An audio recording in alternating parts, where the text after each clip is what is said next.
Goeiedag, ons is by sessie 62 en dan by Sondag 36 en vraag en antwoord 99 en 100. Ons is by die 10 gebooie en ons is by die 3de gebod vandag en die vraag is, wat eis die 3de gebod? En dan kom die antwoord, ons mag die naam van God nie laster of misbruik deur te vloek, deur 'n valse eed of deur onnodig te sweer nie. Verder mag ons nie deur stil te bly of dit toe te laat tot ons aan sulke verskriklike sondes skuldig gemaak word nie. Kortom, ons mag die heilige naam van God nie anders as met vrees en eerbied gebruik nie, sodat hy deur ons reg bely, aangeroep en in al ons woorde en werke geprys word. En dan kom die volgende vraag, is dit dan so 'n groot sonde om die naam van God te laster, deur te sweer te vloek dat God hom ook oor elkeen vertoon wat hierdie sonde nie so ver moontlik teëgaan en verbied nie? En dan kom die antwoord, ja seker, want geen sonde is groter en vertoon God meer as die lastering van sy heilige naam nie. Daarom het hy ook beveel om dit met die dood te straf. Skalk, hierdie is iets wat ons baie hoor, né? Dit gebeur baie, dat dit so vinnig deel geraak van ons samelewing. Ja, en dis 'n verskrikking. Kyk, toe ons kinders was, het ons gedink dat die misbruik van die naam of die ydelle gebruik van die naam van die Here, van God of van Jesus, net te doen het met die vloeke.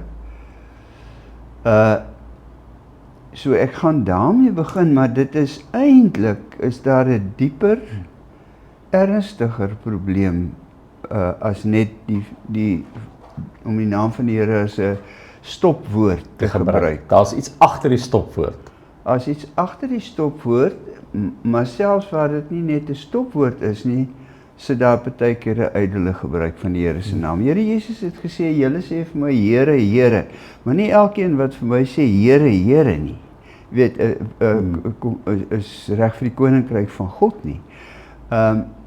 Want ons kan ook in 'n gebed Here, Here sê, of net een keer Here, maar dit nie bedoel nie, dan is dit 'n leë gebruik van die naam van die Here. Maar kom ons begin by die stopwoord in ons tyd.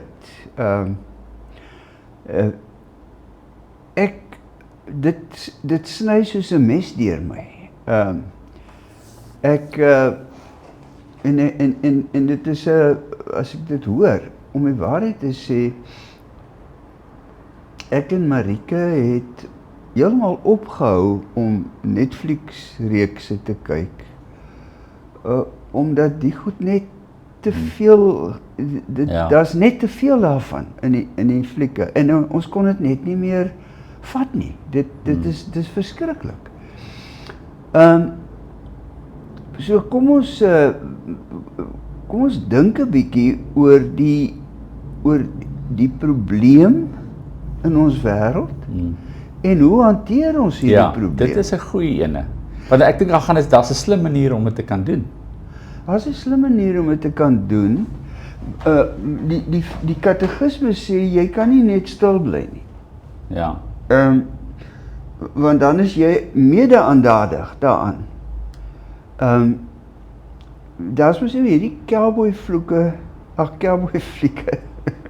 dit ook cowboy vloeke ook. Maar hierdie cowboy flieke waar as die een ou negatiewe ding oor die ander ou se ma sê, dan skiet hy hom sommer dood. Ja. Nee, ek bedoel, dit is net so eenvoudig soos dit. Jy beledig nie iemand. Jy beledig nie my ma nie. Ja, boem, dood is jy, né? So,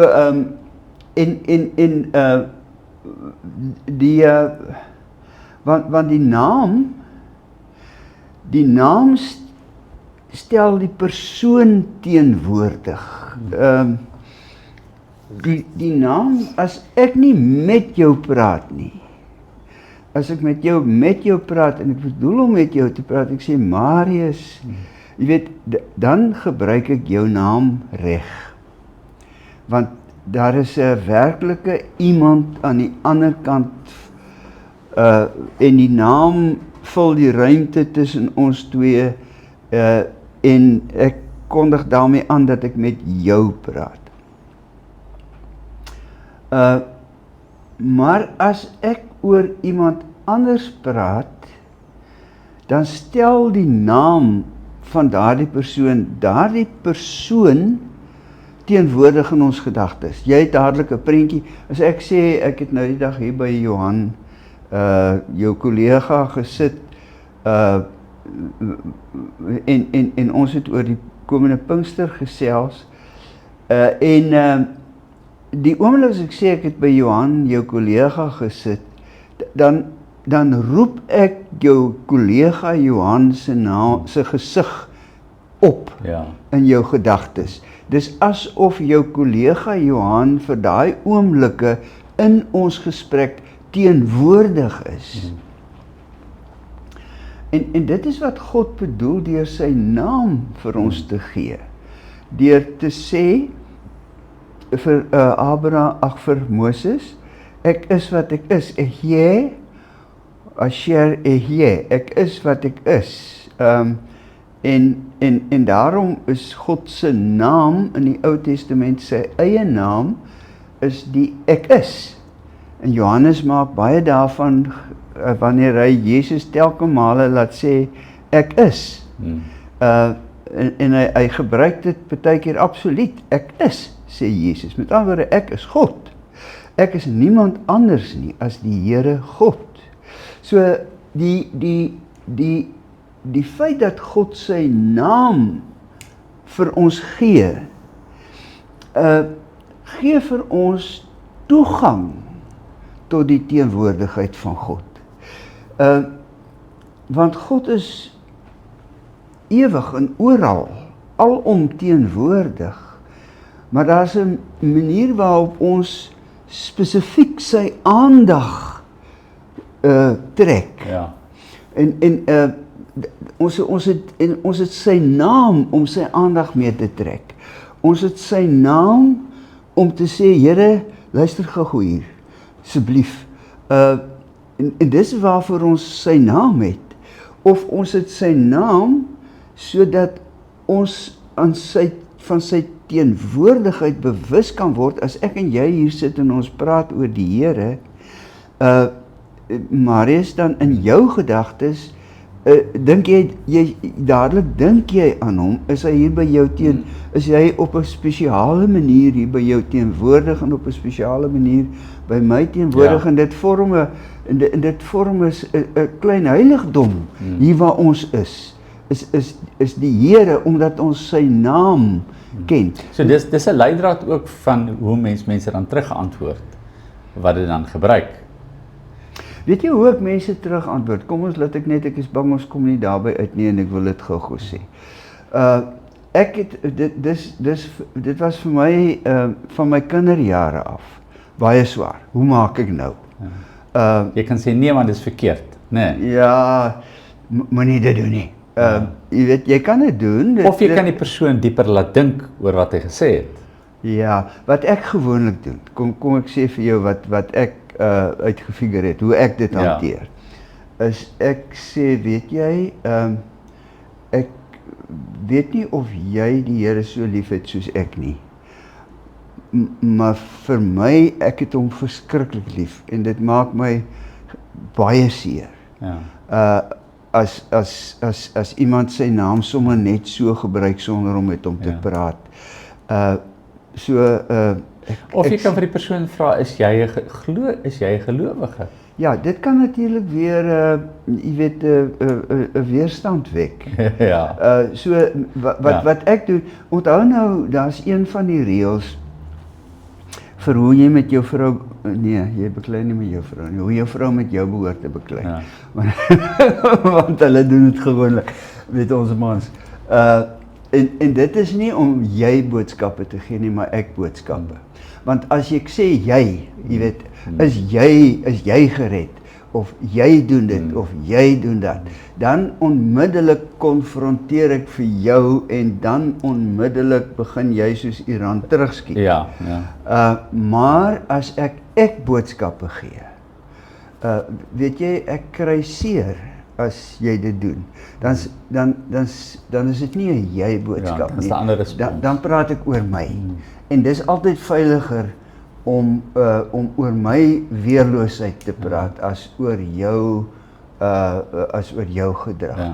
So jy kan 'n getuienis doen en eintlik baie maklik deur te sê, hoorie, dit is vir my kosbaar en in ons geloof gebruik ons dit in 'n konteks van liefde en omgee en sorg.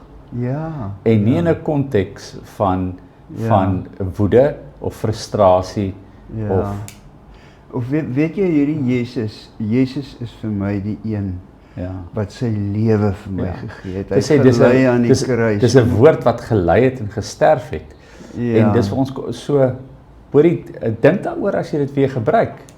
Ja, ek wil selfs nie dit doen nie. Wat ek doen is, ek praat gewoon daaroor. Ek sê, luister, weet jy, dis nou maar my eienaardigheid, maar Jesus het vir my gesterwe. Ja, jy is weer met die mou, ja. En dit maak my seer, as mense sy naam sommer net so gebruik. Ja, dis 'n goeie respons. En dan sit ek niks daarby nie. Ek sê net, en dit maak my seer. Dan die persoon kry die boodskap, maar dan het ek hom nie veroordeel nie, en ek het nie met hom geraas nie, en ek het nie vir hom klas gegee nie, en die meeste daarvan, ek hoor eintlik bitter min, dis bitter min dat ek in iemand se teenwoordigheid kom wat hulle dit doen. Dit is baie meer dat dit net 'n gebruiksding geraak het op televisie en sosiale media, waar jy nie direkte kontak met daai persoon het nie, en dit dan nou maar net deel is van die groter geheel. Jy weet, en dan, wat se respons is dan, jy weet wat? Ja, is moeilik. Dan kan jy sê, okay, ek kyk dit nie meer nie. Ja, dis hoekom ons uitgeklim het uit Netflix uit, want die flieke, dit raak net partykeer. Kyk, dit raak nou mos 'n samelewing ding. So mens kry dit daarin, maar weer eens die stil bly by mense. Daar's eintlik 'n getuienis daarin, om iets van jouself te kan sê en nie weer iets oor iemand anders te sê nie. Ek weet, dis 'n mooi punt. Om wanneer dit gebeur en dit jou afronteer, nie te reageer met dieselfde emosie waardeur jy geafronteer is nie, maar deur, en dit maak 'n mens nogal rustig, né? Dit maak jou nie bang om te reageer nie. Dit maak jou nie bang om te reageer nie. Dit gee vir jou 'n kans van 'n wonderbare kans vir getuienis. Ek sit nou en ek besef half, terwyl ons nou daaroor praat, is dat ons bely ons geloof. En dis 'n verskriklike mooi manier om dit te bely, maar dan moet jy dit eers vir jouself uitmaak om te sê, maar ek glo daaraan. Jy weet, want partykeer miskien die feit dat ons nie pla nie, het te doen met die feit dat ons nie regtig glo nie. Ons glo nie God is, ek is nie. Dus weet jy, en dit is die ander punt, is ons kan op 'n vroeë manier God se naam uitelik gebruik. Ons kan dit in ons gebede uitelik gebruik. Dis die ander kant ook, né? Ons kan, terwyl ons, weet jy, as want nie almal wat sê Here, Here nie. En dit gaan nie net oor die wat vloek nie, maar die wat, jy weet, sy naam vir hulle eie gewin gebruik. Ja, maar as ek ook voor mense staan en ek moet bid, dan fokus ek altyd heel eerste, so daar's altyd so 'n bietjie van 'n stilte voor ek begin, want ek wil eers seker maak, Here, ek wil nie hierdie gebed bid sodat mense moet sê dit was 'n mooi gebed nie. Ek wil regtig met U praat, help my daarmee. Dis my stille gebed, en dan praat ek, en dan stel ek my in om regtig met die Here te praat.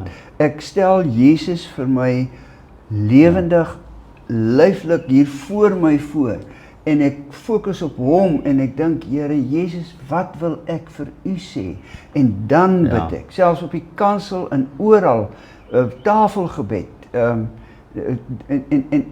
want die risiko dat ons byvoorbeeld wil bid om mooi te bid, dan gebruik ons sy naam uit. En net dit, die punt is dat ons gebede baie manipulasie kan wees. Ja, natuurlijk kan dit. So die mooi ding wat jy sê, wanneer jy bid en jy is in teenwoordigheid van God en jy wil nie sy naam uitelik gebruik soos hier nie, dan het jy respek eintlik dat jy minder raak en God meer raak.